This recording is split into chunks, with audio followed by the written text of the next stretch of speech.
美丽湾开发案争议已经18年了，今日检察院对台东县政府提出纠正，认为台东县政府乱用 BOT 的协调机制，才予违反契约的这个业者会当免负责任。台东美丽湾开发案自2004年签约到达争议已经18档，期间2摆宽评通过的结果，拢予行政法院撤销。业者伫2018年提出仲裁，要求停止契约，向县政府求偿。2020年仲裁判断，台东县政府以6亿外买回美丽湾建物。17检察院召开记者会，纠正台东县政府滥用 BOT 协调机制，地司法院认定开发财团应该负责任的判决精神受到扭曲，决议业者免除违反契约的责任。原先在风险以及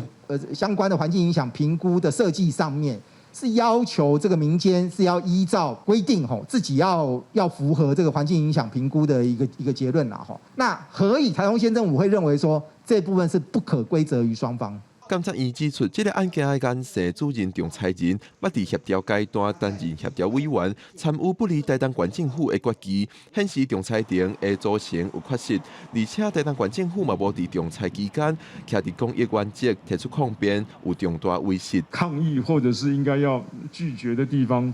都没有那么做，好，那很多地方是相互的配合，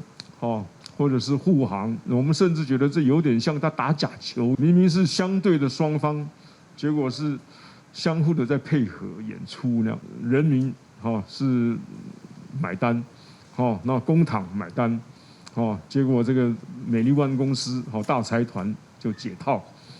那县政府的责任也不明。我们都尽非常大的努力，并且聘请这个相关的法律专业人士来协助我们。争取我们县府的最大权益。检察院表示，罗保的专案会搁交由法务部调查，敢有刑事责任，但是有新的事情要搁进行弹劾。另外，检察院也要求财政部要针对促进民间参与公共建设法资讯不透明加协调委员会的制度进行检讨。记者郭文祥随台北报道。